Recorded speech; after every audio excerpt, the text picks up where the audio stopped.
What is good, Renegade Nation? Before we begin the video, I want to give a big shout out to our most recent Patreon supporters and YouTube members. Elusive Fox, Goliath Burrito, Ceravix, Manut D02, Crispy Bacon, Julian Hernandez, Christian Simpson, Felix Osborn, William Fate Ward, Joseph Allen, Aaron Bates, XS7, Marcus 303, R. Griffin, Andrew Larman, Brady, Brian Imika Njoku, Zyman K, A7503, JK844, Ash, T Sunset, Charlie Wren, Timothy Kuine, and Borther Byron. And I would also like to give a big shout out to our executive producers, Bevan Brummett and Hades Belt, and welcome our new executive producers, Tavon and Alaskan Josh. Thank you all very much for your support. And if you want to become a Patreon supporter, feel free to click the link in the description to find out more. We'll see you there. Tally-ho, lads! Lightsaber time, baby.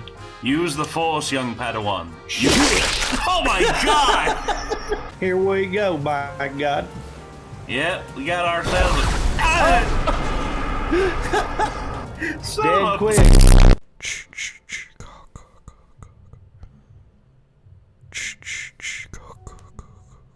Oh God. Do you hear that?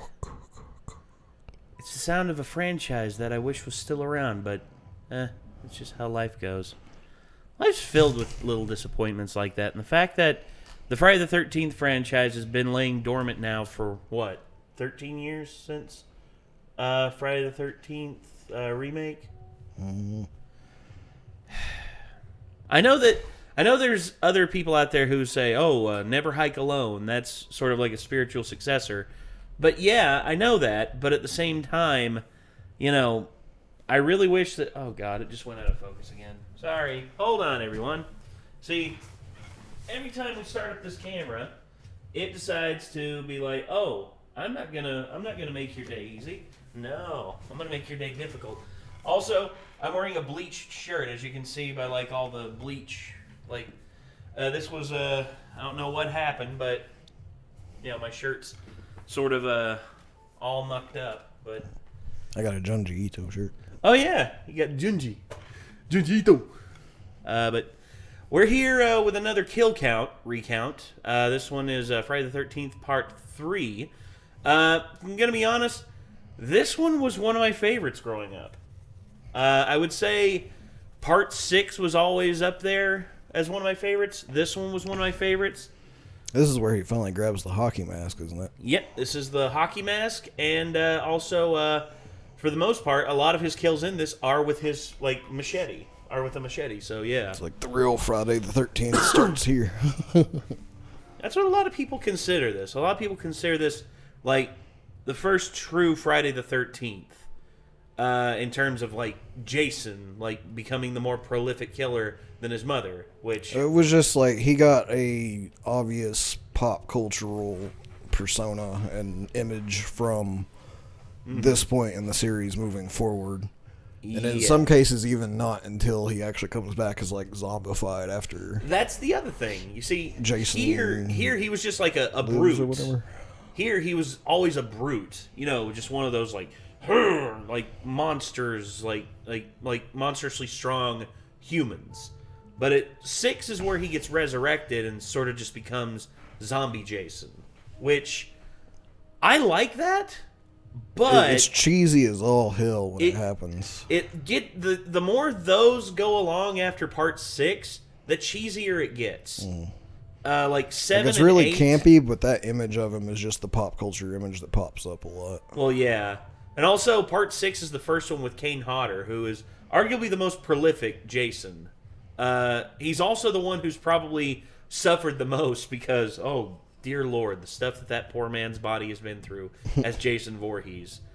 And, of course, here, Friday the 13th, Part 3, I forget who was playing Jason in this one, but this Jason also had a bit of a rough time because of makeup, also some stunts that went wrong, and everybody, from what I understood, hated the 3D camera rig because this one was filmed in 3D.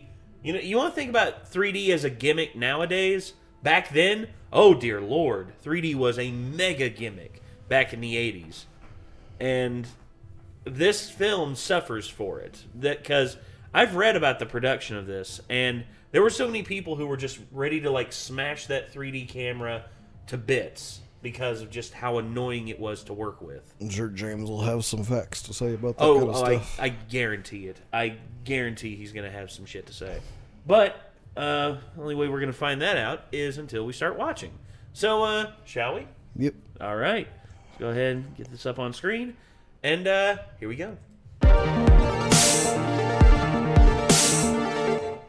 Welcome to the Kill Count, where we tally up the victims in all our favorite horror movies. I'm James A. Janice, and today we're looking at Friday the 13th Part 3, released in 3D in 1982. Since Friday Part 2 was a box office success, Paramount decided to keep the series going. And yeah, this is the one where Jason gets his hockey mask. It is also the only Friday where none of the characters ever say his name. Nobody ever says Jason in this one. I didn't even know that until a few days ago. The original idea I didn't realize that either. Part 2's final girl, Ginny Field. She would be in the sanitarium dealing with her trauma when Jason would show up and start killing people there. At the behest of her agent, however, Amy Steele declined to return for another film, something she later said she regretted. With that novel idea in the waste bin, it was back to the same old shit, killing a bunch of attractive teens around Crystal Lake. As a hook to bring people in to watch the same goddamn movie again, Friday the 13th Part 3 was filmed in 3D. 3D films had a golden era from 1952 to 54, but in the early 80s, new technologies were developed to bring the style back better than ever. Friday 3 was at the vanguard of this tech, using a lot of new camera systems and emulsion techniques I'm simply not knowledgeable enough to speak about. All I know is that the 3D dominated the film's production, at the expense of pretty much everything else, especially the performances. You weren't really worried so much about your acting skills, as much as could you get that yo-yo to go right in the lens. That was more important than anything else. The 3D required an enormous amount of light on set, so atmosphere and mood were another casualty of the process. This Friday the 13th is just too brightly lit to be scary. Since the 3D production required more control, Part 3 was filmed near Los Angeles, as opposed to in New Jersey or Connecticut like the first two films. Moving to the West Coast might have saved money for this extra long 12-week shoot, but it also erases the authentic small-town East Coast feel that was present in Parts 1 and 2. The move also caused them to recast Jason's actor, since Steve Dash was told he'd have to pay for his own ticket to California, and that guy wasn't about to do that. Stepping into Jason's shoes would be 6'3" acrobat-trained British stunt performer Richard Brooker, who everyone says was a lovely guy, but who sadly passed away in 2013. Rest in peace. Directing duties were once again taken up by Steve Miner, making him the only person to direct 2 Friday the 13th films. Production was plagued by various problems, and many participants cite this as the most difficult and unpleasant Friday the 13th shoot. I hate difficult and unpleasant things, and that includes finding a healthy breakfast to eat every morning. That's why I'm grateful for Magic Spoon, a cereal for adults that tastes as good as a childhood treat.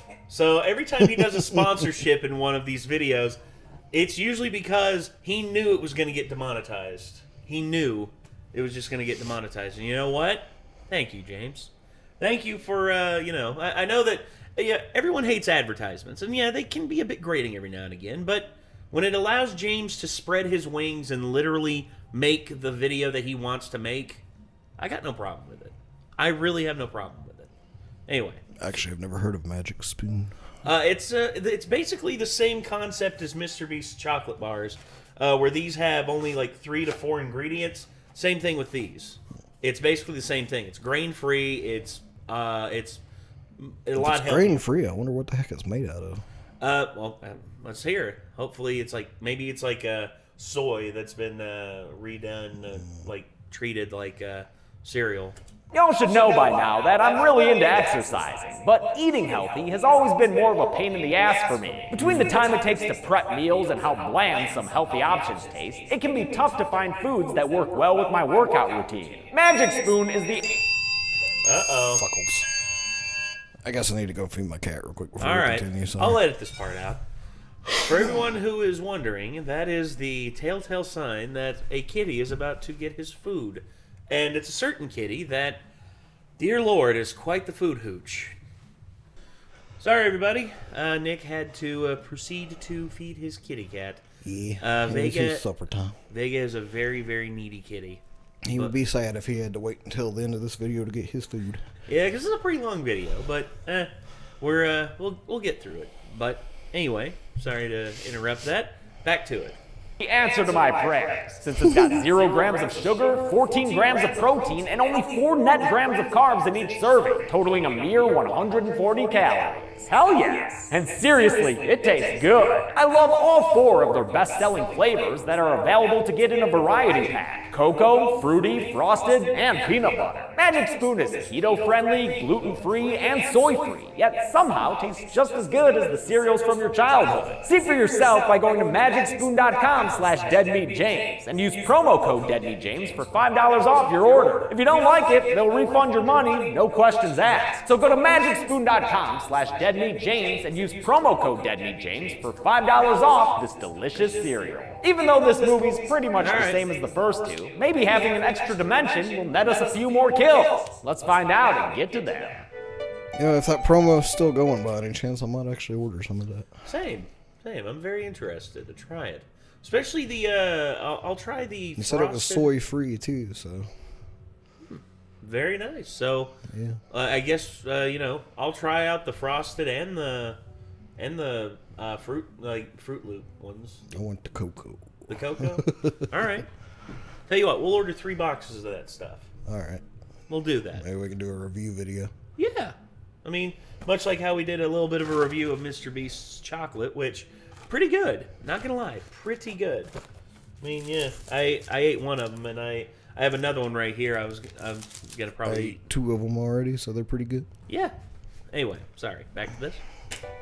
The movie begins with, oh good, a recap. I mean, this one did come out a whole 16 months after part 2. Better remind everyone of Ginny's mommy imitation that helped her escape the wrath of Baghead Jason. I think this recap implies that the scene with Muffin and Hillbilly Jim Jason was a dream, since it's never shown, and since our first new footage, a full 5 minutes into the movie, is of Jason stirring to life after Paul and Ginny hobble off. He scoots his little behind across the floor as Mrs. Voorhees' head offers us some title card. Wow! This whoa-tastic credit sequence is the only unique one of the first 7 films, with its 3-dimensional text and its memorable disco version of the Friday the 13th score. This zippy-zappy tune, composed by Michael Zager, is so beloved by fans it's been performed live by cover bands. Disco, baby! Whereas That's part awesome. 2 begins. I love that, dude. Yeah. I forgot that the theme for the third one had the disco beat. Dude. And with the killing of a known character, part 3 begins the franchise's tradition of introducing completely random people just to up the body count. I don't mind, keeps me in business. Our debut extraneous meatbags are a married Crystal Lake couple who argues a lot. There's the somewhat bumbling Harold, who eats everything he can get his hands on, including fish food, and his yellow wife Edna, who's got curlers on her head. Edna, shame on you! Edna watches director Steve Miner cameo as a newscaster and report on the events of part 2, which happened the night before. So Friday 3 actually takes place on Saturday the 14th. The broadcast mentions 8 deaths, which jives with my count, confirming my suspicions that Paul Holt survived. Paul Holt, Harold, and Edna, on the other hand, won't be so lucky, and their deaths ain't coming via snakes on strings or rats on planks. Well, now their deaths are coming via Jason Voorhees, who's very careful not to show his face to the camera. He'd rather stay hidden before sticking a cleaver into Harold's chest. Yeah, you grimace in silence, Harold. Take a seat in that doorway, too. For Harold's kill, the late actor Steve Susskind wore a piece of balsa wood with a blood tube on top. When the cleaver hit the wood, however, it buried the tube in it, which is why the blood is mostly inside his shirt during the close-up. I've actually seen that used live, that same kind of rig. It was during a haunted corn maze one.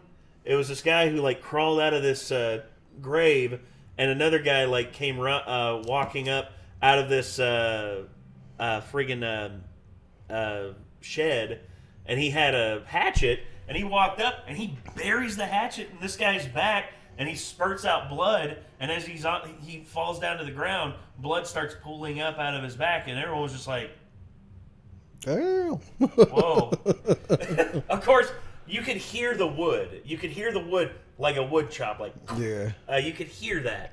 And that was one thing that sort of gave it away. But that guy, as soon as he buried the hatchet, then started looking over at everyone else, and he spied out me because I was the youngest one there. I was so small, and he like walks up to me, gets right up in front of me, leans down and says, "Have fun tonight." and I scurried off. God. It was still though. That was a great scare. But I wonder if that guy got hit a couple times, by accident. If you miss, I mean, that's basically like, oh, that's gotta hurt. That would suck. Yeah, it would.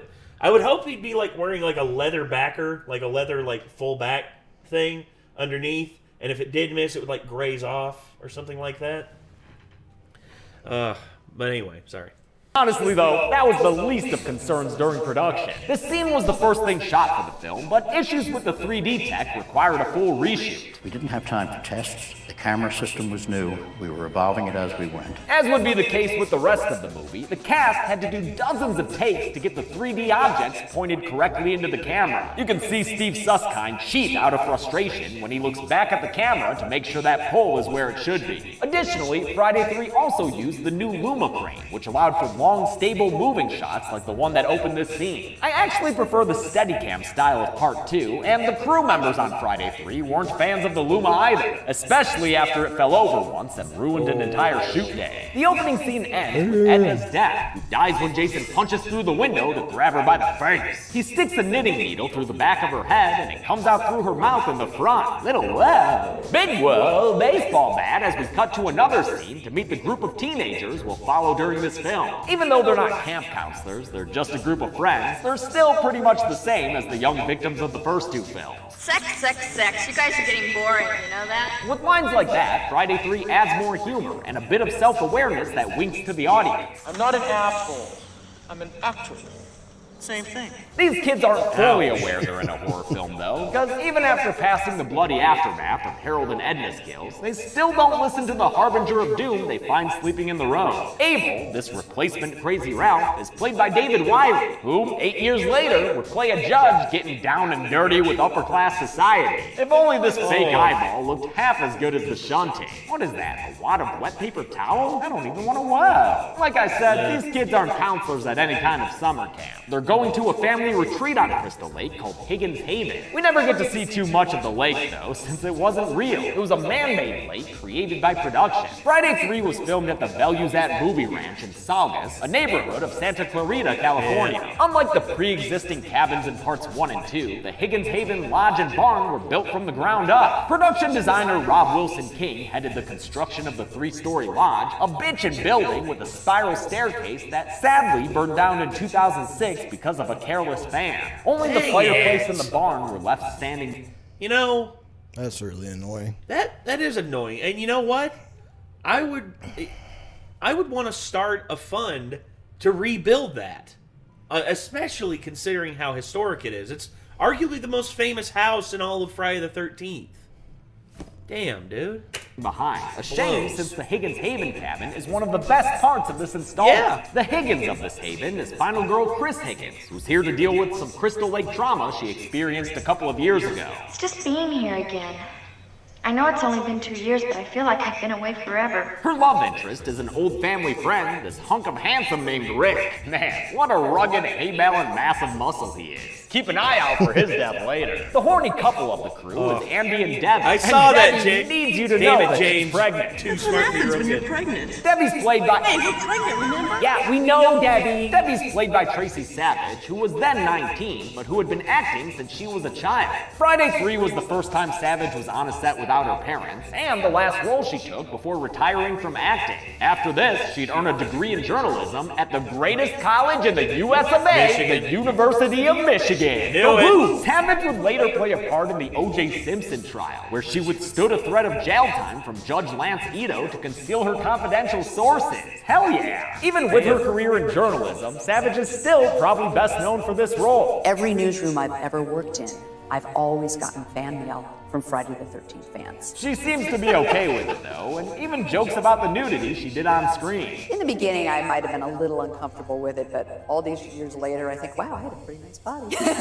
Debbie's boyfriend, Andy, is a handstanding, yo-whoa-ing, juggling kind of goofster, as is his buddy Shelly, who's basically a mopey clown. You be yourself if you look like this. Seriously, this guy is such a downer. They said they were going skinny dipping, and I'm not skinny enough. And his idea of a funny prank is traumatizing his friends. Get the fuck out with that, you Bob Ross hair-having buffoon. Shelley's actor Larry Zerner says he was pretty much Shelley in real life. In fact, director Steve Miner just told him to be himself on set. Zerner, who was only 18, was literally found on a street corner by Friday... Say what? I said, well, that's just sad. I know. Hey, at least he's had a decent career out of it. Three's credited screenwriters, Martin Kitrosser and Carol Watson. Kitrosser was a script supervisor on Fridays 1 and 2, and with his wife Carol Watson, wrote the first screenplay for Part 3. It was a bit too complicated for Miner and producer Frank Mancuso Jr., though, so they hired Romanian-born Petru Popescu to do an uncredited rewrite. Popescu's version simplified the script and made it easier for the complicated 3D filming process. And by that I mean he made it the same as the first two movies. Chris and the Peggy's couple are trying to set up Shelley with her friend Vera, who gets an unusual bit of shading in for a Friday the 13th side character. She's shown being picked up at the home of her Spanish-speaking mother, and later experiences some, I think, casual racism. We don't accept no food stamps. The final two characters of the friend group are Chuck and Chili, fantastically stereotypical stoners who smoke so much weed they friggin' hotbox that groovy van. Don't worry, brah, they're always down to share. Whoa. Vera and Shelley go to a convenience store where they get bullied by a bunch of bikers named Fox, Ali, and Loco. The bikers are a real fun addition to the film, especially knowing that their actors were nothing like the assholes they depicted. Very much like myself, I don't think that was their natural role. Gloria Charles seemed especially ebullient and expressed embarrassment over having to talk about a condom. I was more embarrassed than the other character was supposed to be about someone talking about a condom. I was heartbroken when Ms. Charles passed away in 2016, but it's nice that Friday the 13th the game modeled a character after her in her honor. Rest in peace. Shelley accidentally pee-wees the biker gang's bikes, but Ali's still willing to give him service with a smile. You did say you needed that windshield replaced, right ma'am? And that window? Oh, wait, Shelley, that's not even your car, dude. It's Beefcake Rick's. My poor car, what did you do to it? Dog, don't even act like you can't afford to fix it. We see how you're wearing that sweater. The motorcycle gang follows them back to Higgins Haven and siphons the gas out of their van while smoking a cigarette. Smart. They're planning on burning down this barn, I guess, but not So before a lit Fox cigarette can't actually ignite gasoline. Oh, that's right. Yeah, they actually proved that. You can put a cigarette out in gasoline. It will not ignite it. Yeah, we need to do a test. What you have to worry about is lighting up while you're pumping gasoline. Because Oh, yeah. this will. Open flame will, but burning embers will not. Yeah, the embers on the tip of a cigarette are actually not hot enough to ignite gasoline, surprisingly. Yeah. Well, there you go. Not a fun with it. Fox disappears, and when Loco finds her, she's dead, pinned to a rafter by a pitchfork through her neck. I love how the camera shows that her feet are above the ground. This was done with a wire support system around Gloria Charles's back that was attached to the barn's rafter. Loco then meets his end when Jason stabs him through the gut with another pitchfork. This kill was done in a similar way to Fox's, with a plate on actor Kevin O'Brien's back that had pitchfork prongs attached. I love how O'Brien times that cigarette drop as he dies. Ali comes into the barn last and gets a face full of Loco. 3 more and he'll be drunk as hell. Jason drops in to greet Ali. I got that. And gives him a welcome package of punch-ins. Chris has a scene of character development that's so long it earns itself a doodle-doo, doodle-doo, doodle-doo. This flash backstory is not only unusually detailed for our final girl, but also a bit incongruous with Jason as we'll come to know him. Chris says a couple of years ago, after a fight with her parents, she ran out into the woods and was attacked by a, quote, hideous man. And possibly even more than attacked? I blacked out.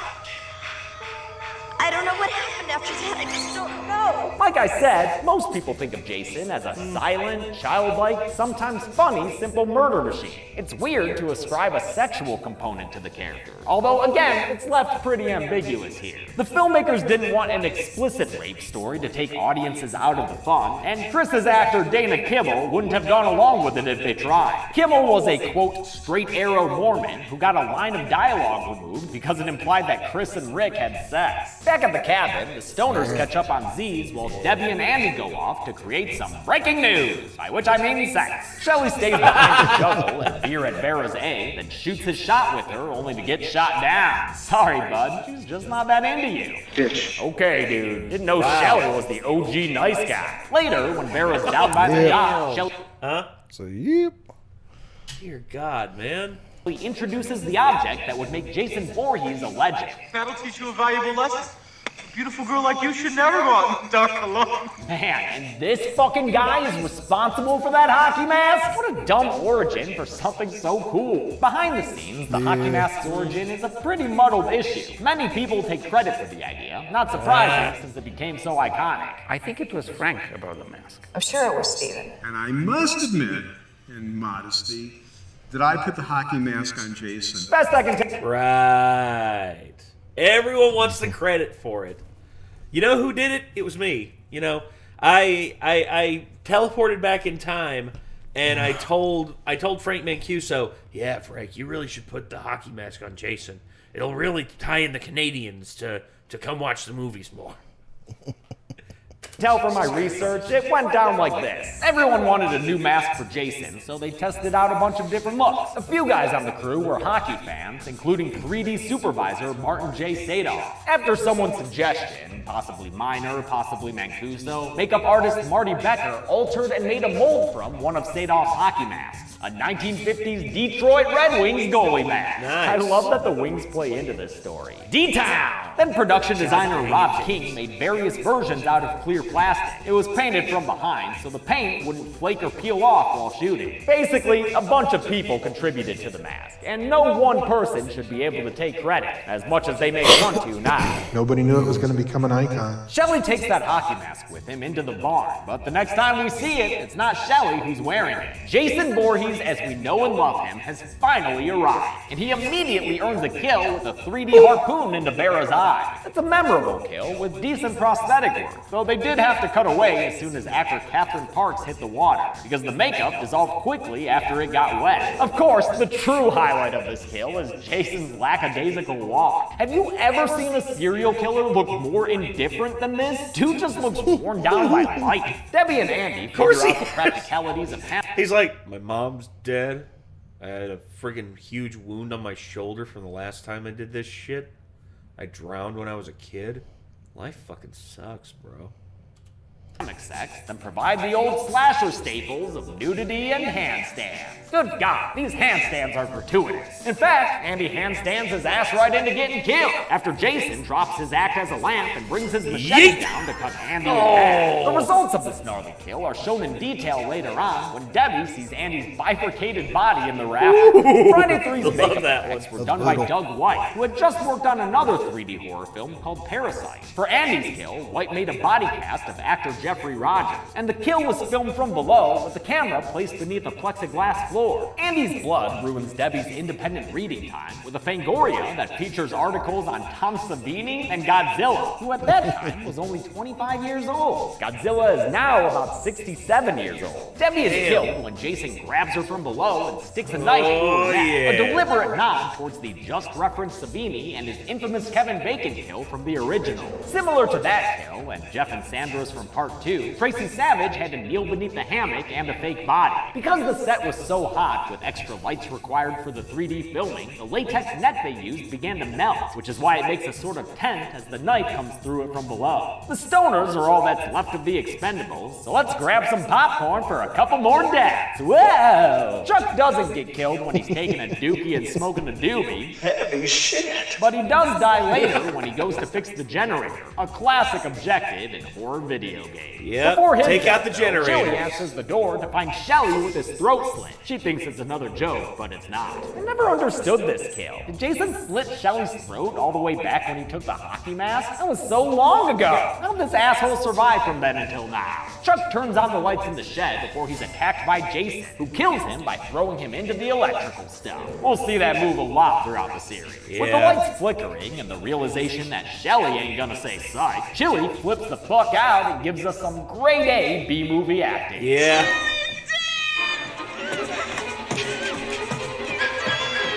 The best part is the way Harry Manfredini's dramatic score interplays with her lines. That is music, my man! Chili is ultimately killed when Jason puts a steaming hot fire poker through her gut. It looks damn good and smoking. Of course, Jason has to clean up after his kill, because you can never trust a moose to keep its mouth shut. Chris and Rick finally get back from their character development date to find Higgins Haven in a state of havoc. They search for the others separately, which gets Rick caught by Jason. And without Chris ever knowing, Jason kills Rick with his amazing head crush. Woo up! I don't care that this head looks like a papier-mâché puppet made in art class, or that you can see the rod the eyeball slides on towards the camera. This shit is great. Rick's fake. You can't really do it justice in HD, because I guarantee you back when this was shown in theaters, it looked great, but HD upscaling and everything, yeah, I bet this does not look the best. Well, I'm not sure because actually film has been kind of HD for a very long time. Well, yes and no, because projectors back in the day were only able to broadcast films of certain widths. You see, the wider the film, the higher the quality. But the film back then was about, I would say, 12 millimeter. Whereas now, IMAX can do full 40 millimeter. 40 millimeter. Some can even do 75, dude. Those are ridiculous. And now everything's digital, so you don't even have to worry about that anymore. But back then, most theaters, it was 12 millimeter film reels, and that was all there was to it. But again, dude, I don't know. I mean, I wasn't around back then, so I wouldn't know.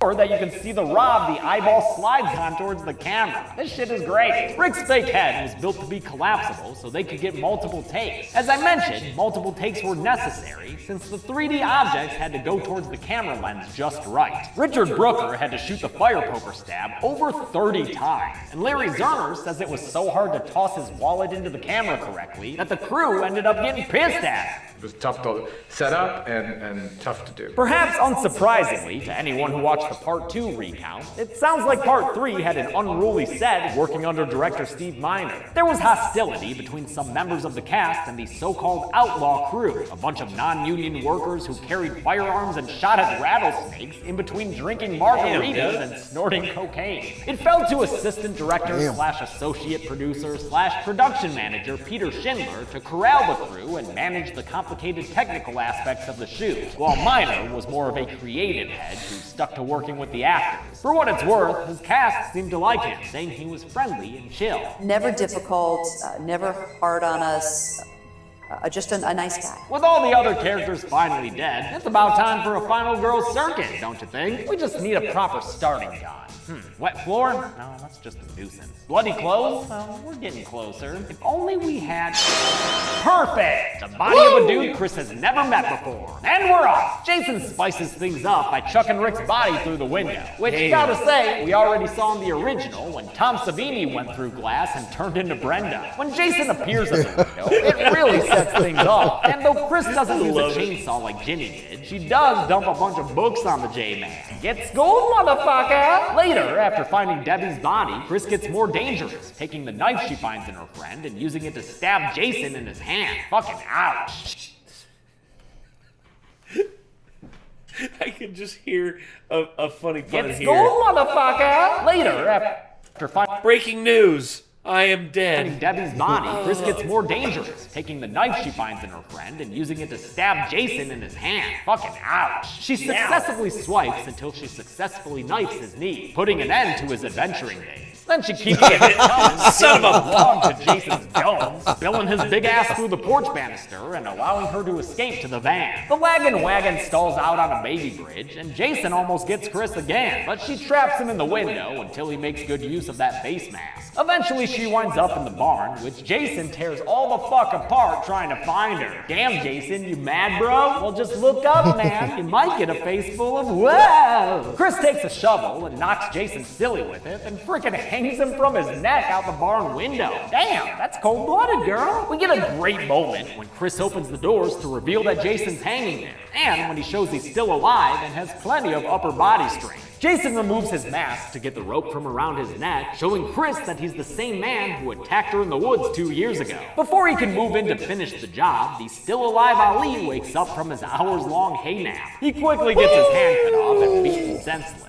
This time, instead of with a fist, Jason uses a machete. That's finally enough to kill Ali. Fabulous he. Chris takes the opportunity to give Jason an axe mark in his mask that would remain for the rest of the character's existence. The strike is enough to take the J-Man down, and Chris gives his head a little toe tap just to be certain. With that over, Chris decides to pull an Alice Hardy and takes a canoe out to the middle of the lake, or in this case, swamp. God, that man-made lake looks bad. It's clearly not the same Crystal Lake as the first two films. Now, originally, Friday Part 3 was going to be the last one, even though, you know. We all know the ending as originally written saw Chris decapitating Jason, but Paramount was like, yeah, maybe hold that thought, and requested an ending that was less definitive. The first ending they filmed, and the ending in the movie's novelization, featured Jason decapitating Chris in a dream. But the filmmakers didn't like the way Jason's face looked in it, since it used an old head mold made by Stan Winston. They decided to film a third ending, the one we've all seen, which uses the very creepy Jason face made by Doug White, the same one seen when Jason got himself out of the news. This face was made of 11 different appliances that took 6 hours to apply to Richard Brooker's head. Worth it for how unsettling it is to see Jason hauling ass towards the lake like this. Though I'm not a big fan of the ultimate ending they settled on, after Chris realizes she was just having a hallucination. What follows is a direct ripoff of the ending from Part 1.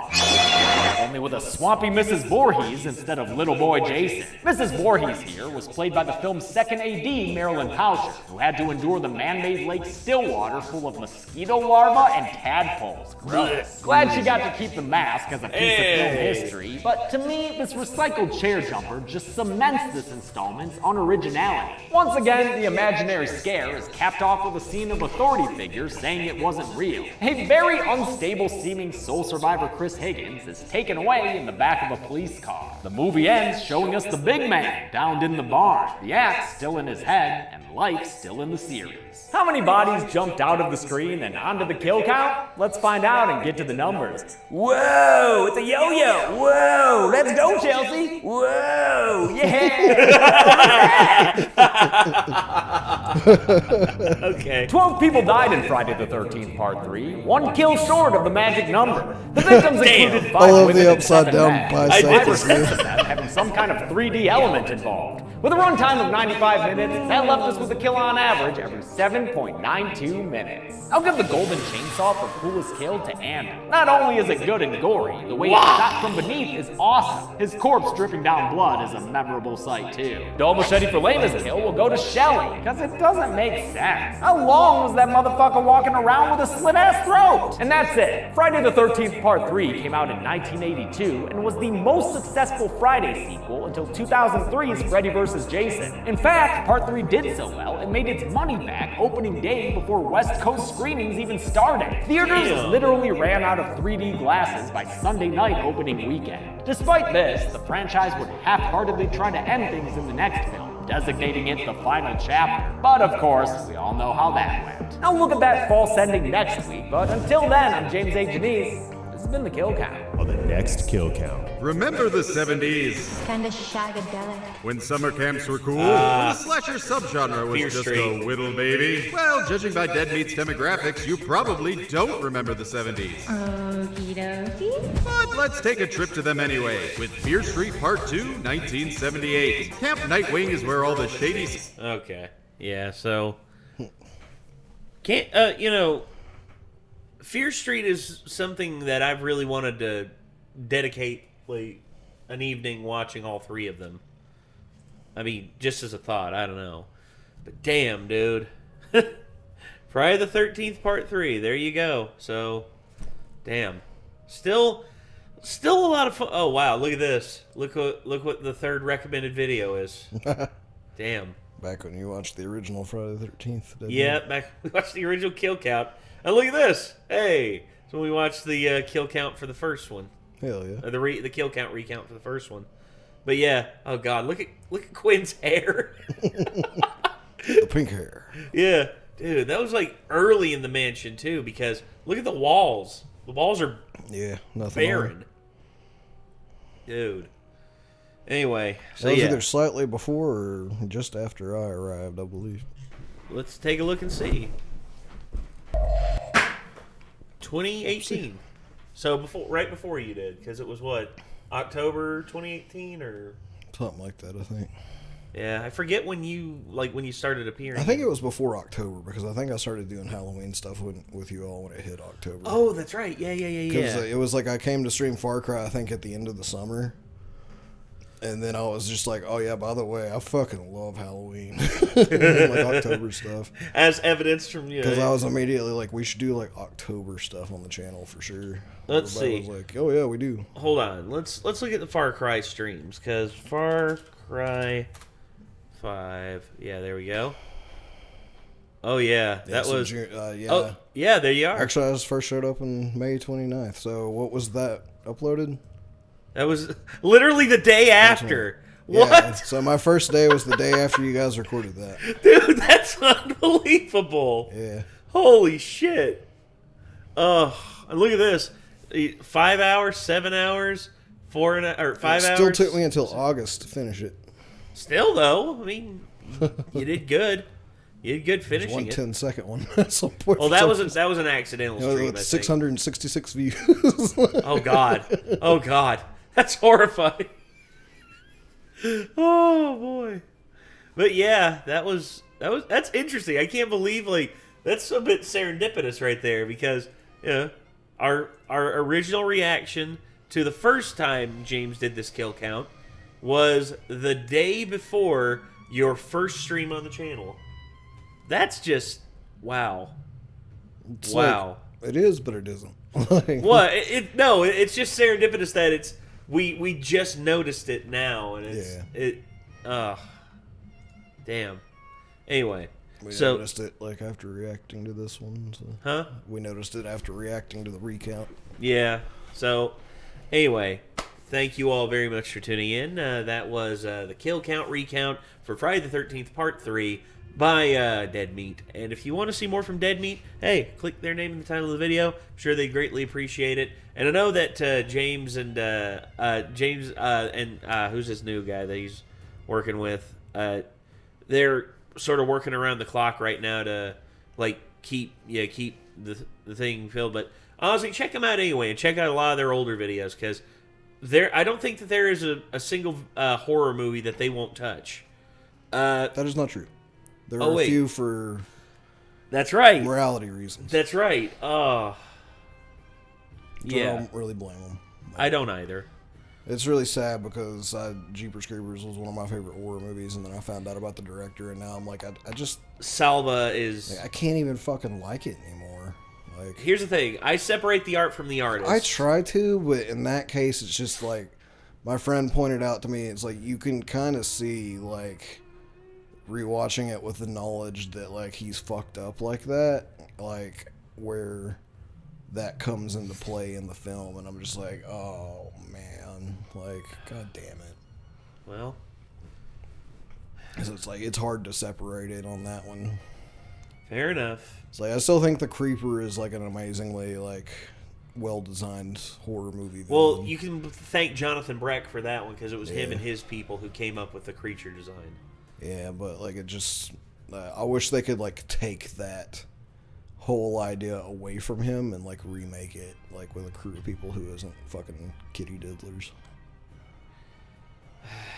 One day maybe, we'll see. But anyway, that's gonna do it, everyone. This was Friday the 13th Kill Count Recount by Dead Meat. Thank you all very much for tuning in, and until next time, I'm Nate. I'm Nick. We'll see you later, everybody. Peace. Backtrack, turn back, right, Be so rough. Time just sucks. Life stays that way. It's time